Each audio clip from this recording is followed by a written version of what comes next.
Le message du jour vous est présenté par notre frère Marc. Salut, chers bien-aimés de notre Père Céleste. Aujourd'hui, je veux vous parler de quelque chose que chaque être humain vivant sur cette planète a fait, ne serait-ce qu'une fois dans sa vie, se faire des excuses. Bien-aimés, les excuses sont courantes dans la vie. Les gens donnent des excuses pour être en retard au travail, ne pas atteindre leur objectif, échouer en classe, ignorer les relations, etc. En fait, la nature humaine a tendance à dériver vers les excuses. Même les dirigeants ne sont pas exemptés de faire des excuses.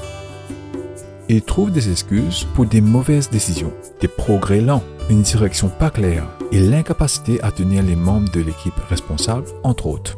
Bien-aimés, il y a 3 types d'excuses. En particulier, ceux qui sont faits surface à maintes reprises dans notre vie, ainsi pour tous ceux qui sont dans le ministère. Ces excuses courantes peuvent handicaper notre leadership et miner les églises qu'ils dirigent, ainsi que toutes les brebis.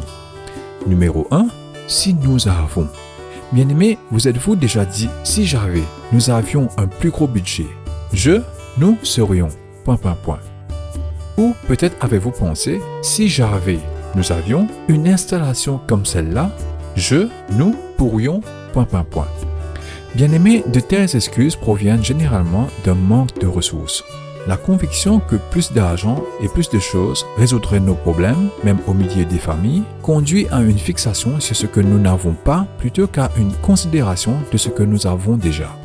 En d'autres termes, un état d'esprit de pénurie nous empêche de faire de notre mieux avec ce que Dieu a fourni.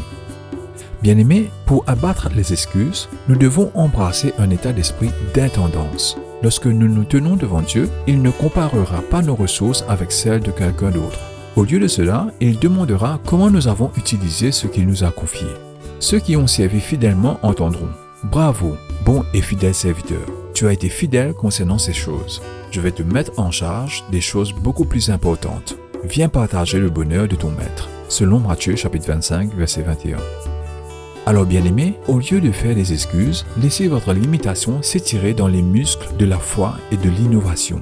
Peut-être que vous ne pouvez pas faire quelque chose comme font les gens de l'église du coin de la rue. Mais cela ne veut pas dire que vous ne pouvez pas faire quelque chose de différent, de nouveau ou encore plus efficace dans votre contexte. Que Dieu vous bénisse tous. Essayez juste de réfléchir sur ce point très cher.